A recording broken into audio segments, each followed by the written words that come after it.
Assalamualaikum warahmatullahi wabarakatuh. Waalaikumsalam warahmatullahi wabarakatuh. Selamat pagi anak-anak.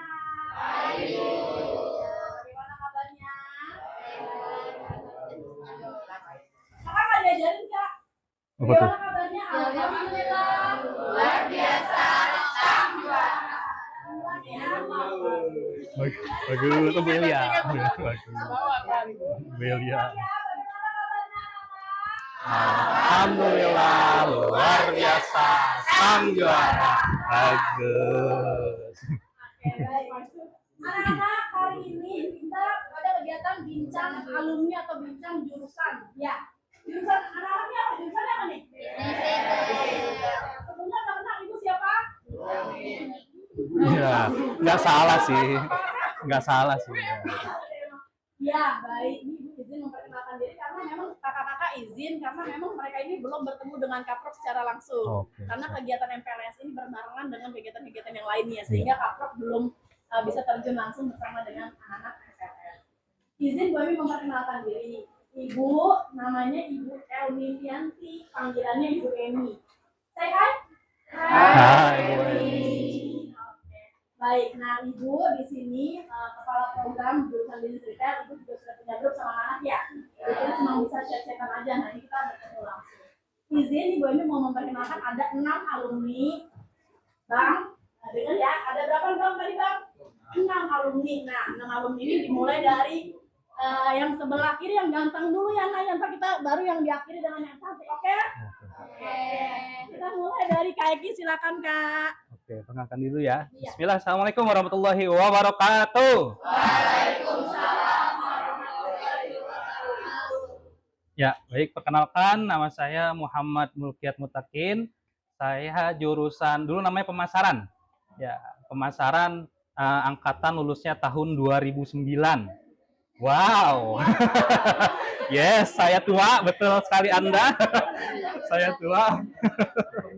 Ya, tahun 2009 saya lulus dari sini. Pas banget kelas BR dulu, kelas pemasaran juga di sini. Kelas 12-nya ya, dan menantikan kelulusannya juga di sini. Gitu ya. Dan saat ini saya kesibukannya adalah saya pengangguran basically. Karena saya nggak kerja sama siapa-siapa, karena saya punya usaha, ya saya punya 4 cabang risoles. Ya kalau kawan-kawan searching di Google, ya risoles Umita itu jumlahnya ada 25 cabang, tapi saya punyanya hanya 4, alhamdulillah gitu. Nah kemudian, ya terima kasih. Nah, kemudian juga lagi masuk ke bisnis yang lain, retail, yaitu parfum ya. Kalau kawan-kawan tahu, saya nyebut merek nggak apa-apa nih ya. Nggak apa-apa. Ya. Retailnya namanya Nokti, tahu ya. Kalau yang ciwi-ciwi biasanya tahu nih, Nokti di mall-mall itu ada. Nah, brand saya masuk namanya Fox Perfume. Jadi parfum Fox ya.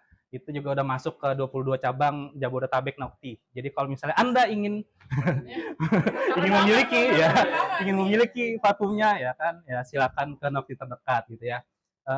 Itu dulu atau perkenalan dulu atau? Boleh itu aja dulu ya. Oh, itu dulu ya. Nah, nanti bisa dilanjutkan. Kalau mau tanya jawab nanti bisa dilanjutkan. Silakan. Oke, ya silakan Kak Linda. Assalamualaikum warahmatullahi wabarakatuh. Waalaikumsalam warahmatullahi wabarakatuh. Perkenalkan, saya Dina Melinda, biasa dipanggilnya Linda. Ya, saya alumni marketing dari 17 angkatan 2018. Ya, beberapa tahun lagi dong, 7 tahunan ya. Ya, saat ini kesibukan saya adalah mengajar. Ya, saya sebagai Insecure ya? Loh, kok bisa dari marketing ke guru BK? Karena kuliahnya waktu itu ngambil jurusan psikologi. Yes. Universitas Oke, siap. Mercubuana. Gitu ya.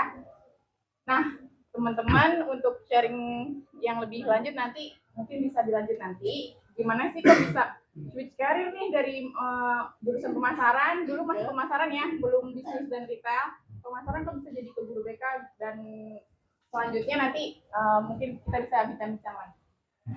Untuk saat ini itu saja dari saya. Terima kasih. Wassalamualaikum warahmatullahi wabarakatuh. Waalaikumsalam. Oke, selamat siang teman-teman semua.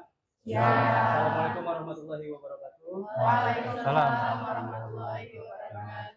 Perkenalkan, nama saya Den Wisnu, biasa dipanggil itu di 17 dengan Wisnu.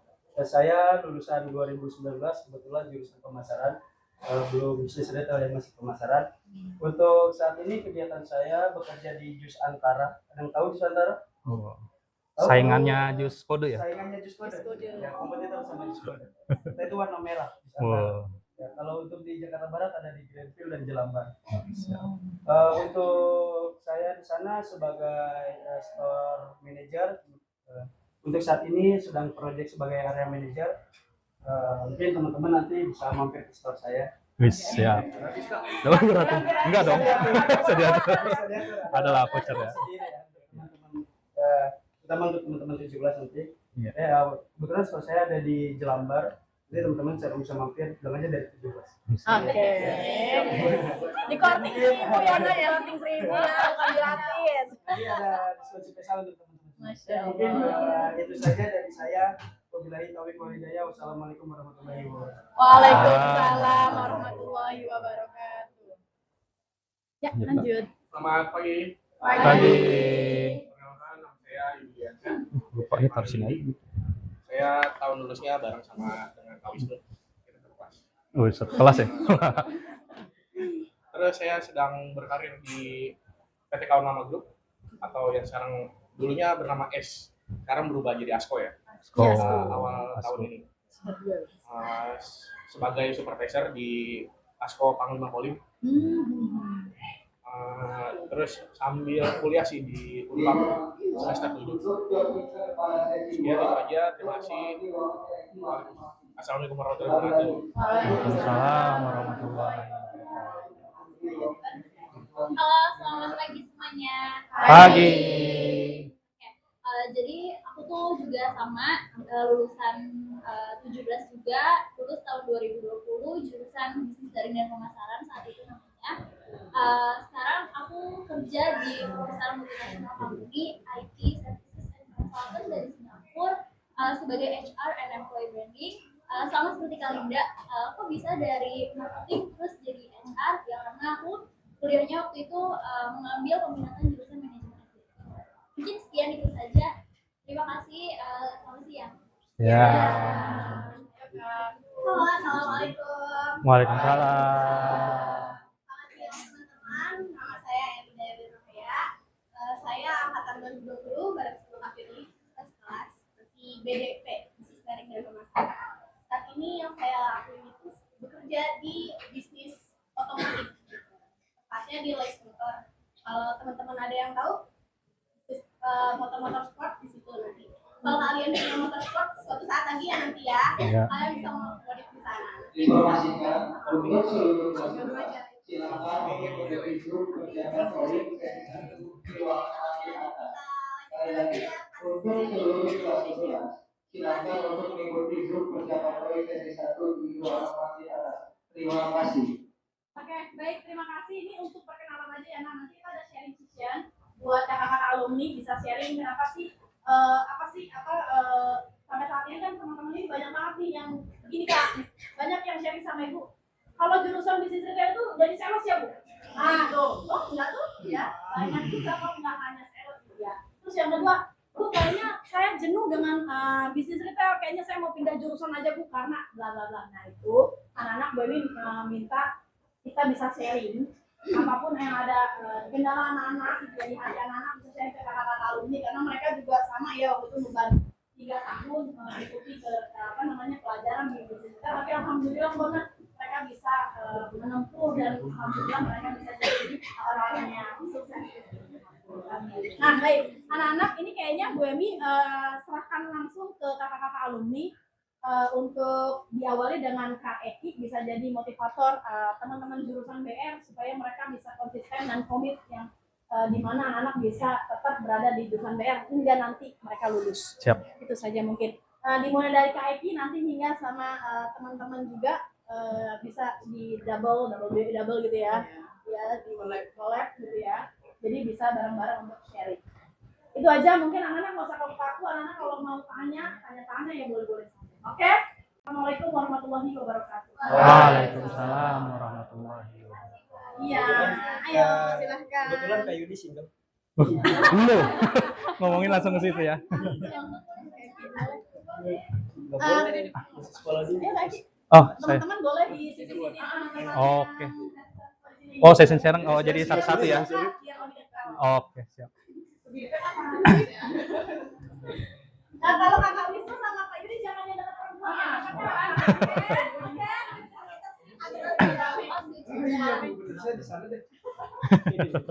Siap.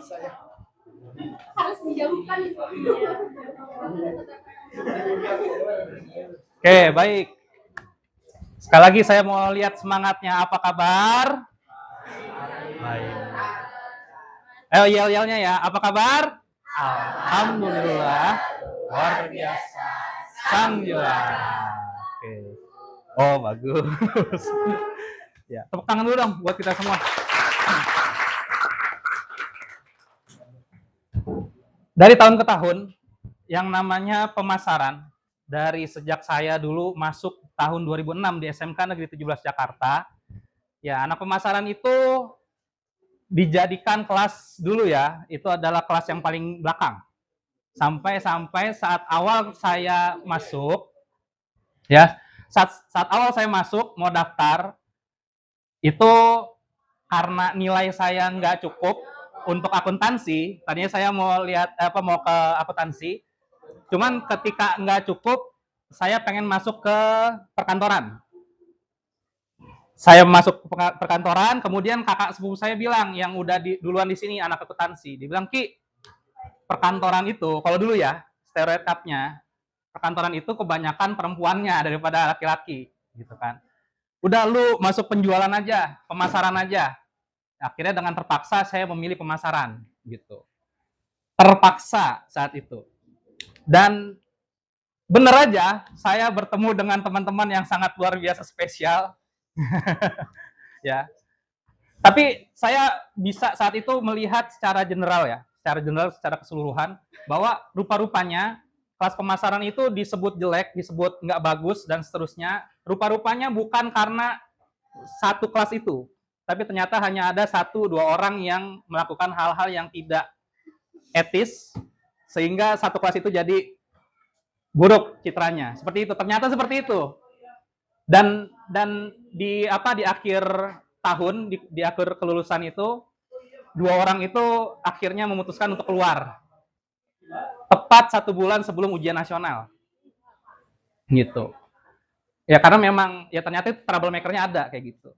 Nah, sampai dulu kita tuh sampai punya slogan namanya Kansas. Kita tulis di belakang tuh, Kansas. Apa itu Kansas? Kami anak nakal suatu saat akan sadar gitu. Itu kelas 1 tuh kita tulis tuh kayak gitu.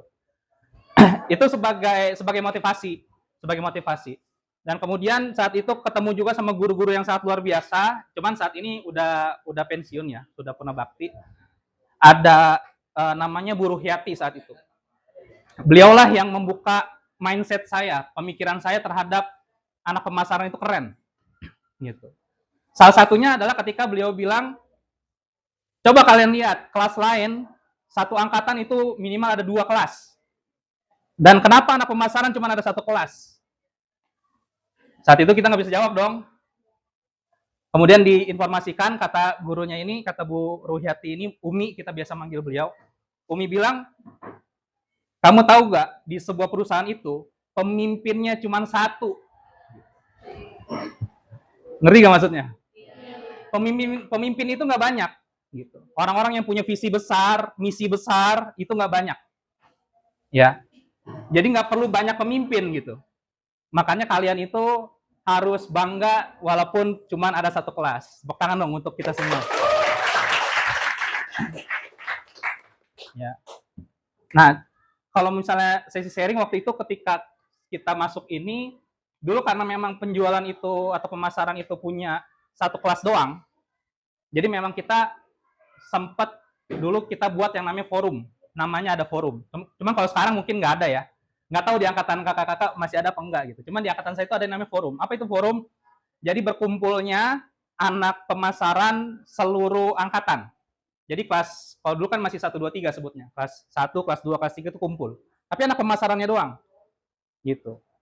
di luar acara MPLS, di luar acara MOS, itu sebulan sekali biasanya ada alumni pemasaran datang sharing. Ya, alumni jadi anak pemasaran itu jadi apa aja sih ke depannya gitu. Ya ternyata banyak kan. Kita bisa lihat tadi kakak-kakak alumninya gitu. Nah, kalau saya pribadi memilih untuk jadi meneruskan apa yang tertanam di otak saya waktu itu gitu, bahwa ya kalau misalnya pemimpin itu nggak banyak, pemimpin itu hanya sedikit, karena dia yang akan membawa banyak orang gitu. Makanya saya berusaha untuk konsisten. Gagal gak kak? Banyak. Rugi gak kak? Sering. Bangkrut gak kak? Banget. Bahkan baru 1 bulan yang lalu bisnis saya bangkrut. Gitu. Udah sempat berkoar-koar di sini, ya kita buka pecel lele waktu itu, ya kan anak-anak sekolah juga siswa-siswa pada beli waktu itu. Itu hanya berjalan 1 bulan. Kemudian bulan berikutnya bangkrut, gitu. Ya itulah, itu namanya prinsip seorang pemimpin gitu. Dan tadi anak pemasaran itu nggak perlu banyak, gitu. Karena dia diciptakan untuk menjadi seorang pemimpin. Gitu. Ya, apalagi yang laki-laki nih, yang laki-laki nanti juga akan jadi pemimpin. Gitu. Kalau bahasa agamanya ar-rijalu qawwamuna 'alan nisa, gitu. Bahwa laki-laki itu pemimpin, ya, dari para wanitanya seperti itu. Nah makanya setelah lulus saya konsisten tuh untuk nggak kerja. Dulu waktu itu sempat kerja jadi telemarketing. Pada dengar nggak telemarketing? Telemarketing akuntansi. Ini saya coba 15 menit aja dulu ya. Telemarketing akuntansi. Telemarketing asuransi kok akuntansi. Asuransi. Yang kerja nelponin orang tuh, ngegangguin orang, ya kan? Ngegangguin orang. Yang saya baru telepon, halo selamat siang Pak, kami dari asuransi Sekuis, langsung ditutup sama dia. Gitu. Ada yang ngangkat, kamu dari mana? Dari asuransi Pak. Oh kamu nyumpain saya mati, katanya gitu. Matiin. Gitu. Pernah jadi telemarketing karena saat itu mengikuti keinginan orang tua. Diharapkan kan kalau anak SMK itu diharapkannya menjadi apa? Menjadi seorang pekerja kan? Lulus itu kerja, bener gak sih? Pengen kan langsung kerja gitu kan ya, nggak kayak anak SMA yang punya kesempatan kuliah. Dan saat itu anak SMK itu sedikit sekali yang bisa lanjutkan kuliah saat itu. Tahun 2010-an itu sedikit sekali yang anak SMK itu melanjutkan untuk kuliahnya gitu ya. Nah akhirnya saya sempat kerja, tapi setelah itu akhirnya saya buka bimbingan belajar ya, bimbingan belajar di Jelambar waktu itu ya. Kemudian ya banyaklah usaha. Intinya kalau misalnya kawan-kawan ingin bertanya kepada saya, mungkin lingkupnya ada lingkup usaha. Bagaimana memulai usaha, bagaimana mencari market dan seterusnya gitu ya. Dan orang-orang, saya semakin kesini tuh semakin tahu bahwa yang namanya usaha itu ternyata ada loh yang nggak pakai modal. Gitu. Kan di benak orang-orang kalau buka usaha harus modal dulu kan. Harus bikin toko, sewa toko gitu kan, harus supply barangnya segala macam, dan ternyata enggak gitu. Dulu di umur saya 20 tahun itu alhamdulillah saya rugi 400 juta ya.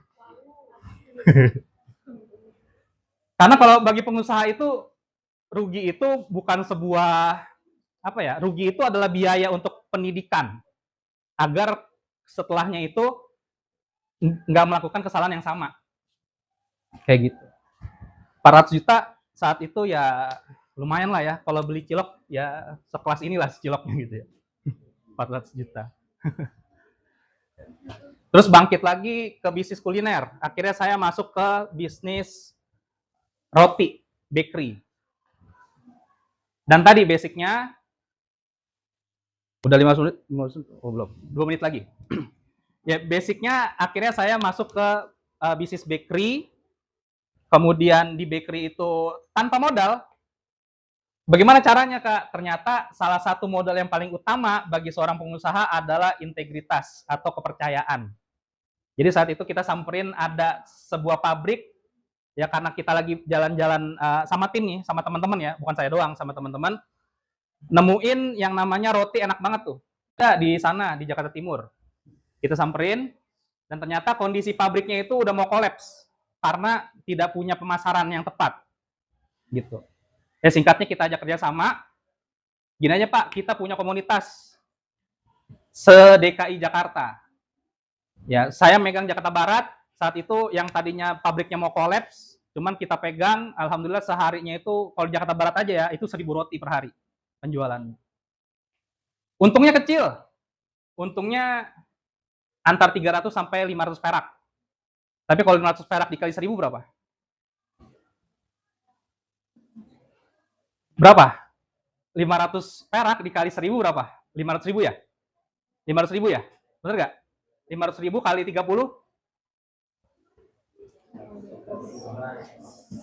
15 juta. Ya. Untuk anak baru lulus, ya, kemudian punya duit segitu, ya alhamdulillah.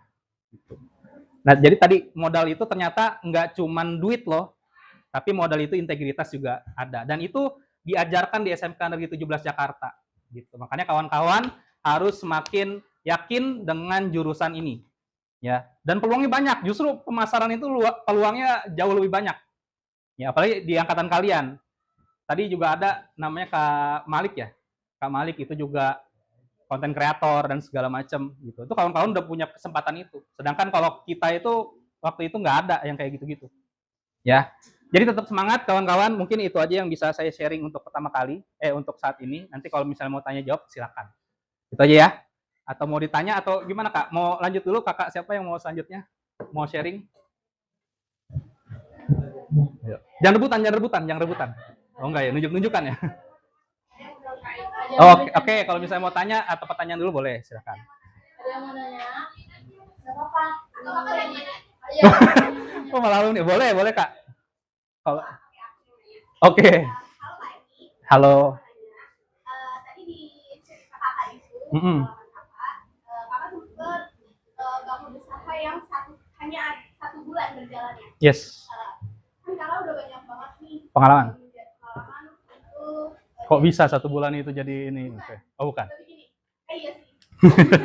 Gimana dong ini? Jadi faktor yang mempengaruhi seorang pemimpin biar untuk usahanya itu panjang gitu. Yes. Jangan sampai sebulan atau 2 Yes. bulan. Karena jujur aja saya dari SMK ya, kita jualan cicil-cicilan gitu. Oh, yes. Cuma emang mood itu kan hancur. Yes, mood-moodan. Iya, betul. Mood swing. Gengsi banget ya. Nah, Kakak kan udah banyak menjadi pemimpin di beberapa sektor. Yes. Gimana caranya buat kita agar tidak gampang mood gitu, usaha kita nggak berjalan seperti Iya, yes, ngerti. Ya, bagaimana caranya biar usaha itu stabil? Sedangkan tadi saya cerita udah ada beberapa usaha, kok bisa ada usaha yang hanya berjalan tuh 1 bulan, gitu kan? Nah, berarti ada faktornya, gitu kan? Nah, faktor yang paling utama ya adalah visi. Visi itu impian ya, impian ke depan. Yang bahkan kalau perusahaan-perusahaan besar itu visinya itu bahkan ya memang sesuatu yang kejangkaunya kapan ya, gitu. Tapi dia punya visi, gitu kan, kayak Yamaha semakin di depan misalnya. Apanya nih semakin ke depan nih, kan nggak tahu ya. Atau apa One Heart misalnya, dan seterusnya. Nah, pertama visinya dulu, strong why-nya. Kenapa sih kita mau berbisnis, gitu. Dan sebenarnya kan nggak ada masalah mau berbisnis, mau menjadi tim karyawan dan seterusnya, itu nggak ada masalah, gitu. Itu pilihan masing-masing. Ya, cuma kan saya menceritakan apa yang saya alami, gitu kan. Nah, maka yang paling penting pertama visinya. Yang kedua adalah mentor saya pernah bilang begini, kalau kalian pengen lari cepat, maka larilah sendirian. Tapi kalau kalian ingin lari jauh, maka larilah bersama-sama. Artinya apa? Di situ ada komponen tim, gitu. Nah, kemarin yang bisnis itu ya karena memang ada timnya yang memang tidak satu visi. Visinya berubah, visinya tidak sama lagi, akhirnya ya dalam waktu 1 bulan itu kita tidak mau melanjutkan, kayak gitu. Jadi visinya tuh apa dulu? Gitu. Ya kalau saya pribadi salah satu kenapa saya bikin usaha, buka usaha itu karena pengen membantu sebanyak-banyaknya orang untuk memiliki penghasilan juga gitu. Karena saya tahu rasanya bagaimana sehari itu kalau jadi siswa itu nggak jajan gitu. Melihat teman-teman yang lain jajan, saya nggak jajan gitu. Itu saya ngerasain itu. gitu. Mungkin bukan karena saya doang gitu, tapi karena mungkin orang tua kita nggak bisa ngasih jajan gitu, nggak bisa. Yang seperti itu tuh saya ngerasain gitu. Karena saya anak piatu ya sejak 25 tahun yang lalu saya jadi anak piatu. Ya, nggak ada ibu, terus juga di orang tua saya yang laki juga saat itu nggak ada bukannya meninggal atau apa ya, cuman memang nggak ada saat itu. Nah, makanya ketika saya punya visi, saya merasa ini, aduh nggak enak banget, nggak bisa jajan itu rasanya gimana gitu. Dan ketika saya jadi orang tua juga saya memahami bahwa oh ternyata jadi orang tua pun juga memang harus ngasih jajan ke anaknya gitu kan. Dan bagaimana rasanya ketika nggak punya uang untuk ngasih jajan ke anak itu rasanya bagaimana gitu. Karena nggak kerja dan seterusnya. Tapi itu strong way-nya kan masing-masing ya. Ingin membantu apa segala macam. Nah kalau saya strong way-nya itu. Karena saya pernah merasakan bagaimana rasanya nggak punya duit gitu kan. Maka saya punya tujuan bagaimana bisa untuk membantu orang-orang semampu saya gitu kan, sebisa yang saya mampu untuk merasakan mereka bisa punya duit, punya penghasilan. Kayak gitu. Itu yang saya lakukan gitu. Makanya dulu yang berjalan panjang itu bisnis pendidikan bimbel tuh udah 10 tahun, matinya di Covid. Sama roti juga. Roti itu dulu saya jadiin siswa di sini tuh reseller. Siswa di sini nih. Ada beberapa orang jadi reseller. Sehari mereka bisa bawa 150 roti. Tadi tuh kita bagi. Ya tadi 100 roti deh, 100 roti kali 500 per hari 50.000.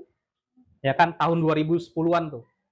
Ya, terus dikali ya hari kerja hari sekolahnya kan 20. Berarti sebulan dia 1 juta tuh. Anak sekolah, anak SMK udah megang 1 juta sebulan itu ya udah lumayan gitu. Itu saya seneng dan bukan cuma SMK 17.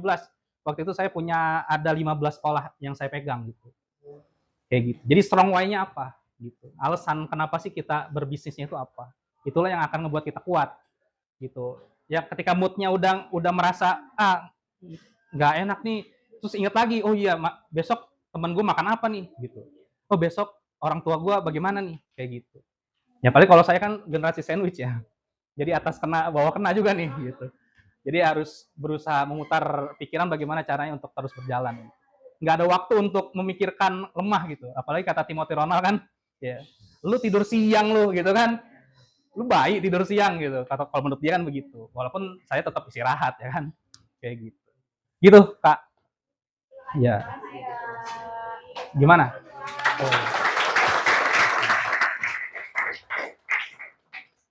Gimana yang lainnya? Ada lagi mungkin? Ada yang mau bertanya? Yang ke tangan bukan tanya ya. Iya, boleh silakan. Namanya siapa? Zahro. Siap. Kalau kita nih lagi buka usaha, Yes. tapi tiba-tiba kita bangkrut. Terus kita udah nggak ada modal nih buat bangun usaha. Kita harus Oke. Kalau kita usaha, kemudian usaha kita bangkrut, terus kita artinya modalnya udah nggak ada, apa yang harus kita lakukan? Kayak gitu ya. Nah itu tadi yang saya bilang. Kalau enaknya jadi pengusaha, bangkrut sebanyak apapun, itu sebenarnya adalah harga yang harus dibayar untuk, atau misalnya bimbingan belajar kehidupan itu. Bangkrut itu adalah bimbingan belajar kehidupan. Apa yang menyebabkan gue bangkrut kemarin ya? Gitu. Sehingga kita mengevaluasi apa sih yang harus kita lakukan ke depannya. Kayak gitu. Nah yang pertama, ketika bangkrut, maka evaluasi apa penyebabnya. Gitu. Kalau untuk pebisnis pemula, itu yang paling sering terjadi adalah mereka tidak memisahkan rekening bisnisnya dengan rekening pribadi. Itu. Dia lihat omset gede nih 30 juta, ya kan? Dia lupa tuh ada biaya bahan baku yang harus dikeluarin, ada biaya pemasaran yang harus dikeluarin, ada biaya-biaya yang lain yang harus dikeluarin. Dia pikir wah gede nih 30 juta, liburan dulu ke Bali gitu kan. Pas pulang lah nggak ada duitnya gitu kan. Mau usaha lagi nggak ada lagi kayak gitu. Gitu. Nah, jadi yang pertama evaluasi dulu. Kenapa ya kemarin boncosnya di mana sih? Kalau bahasa anak sekarang kan boncosnya tuh di mana gitu. Apakah di biaya pemasaran yang besar atau produk kita justru yang kurang diminati dan segala macam kayak gitu.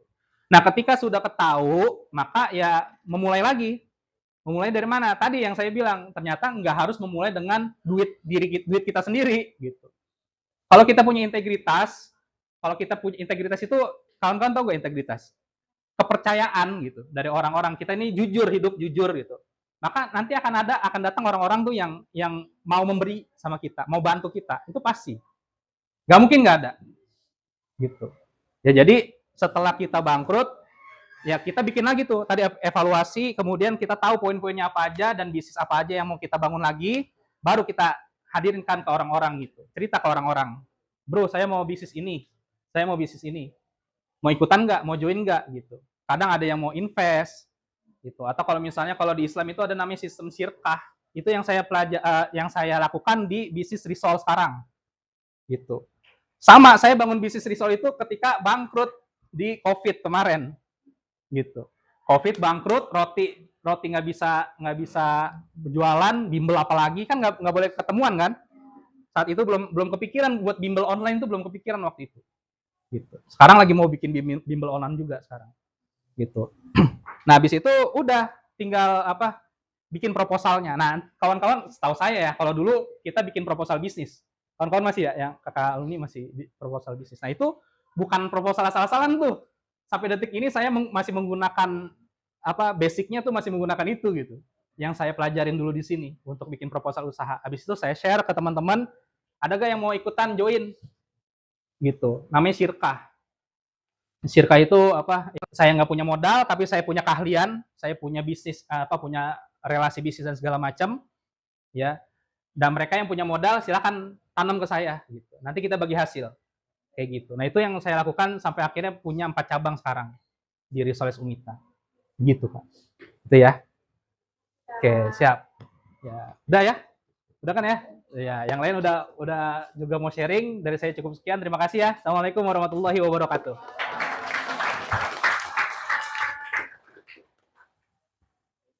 Halo, siap. Halo teman-teman.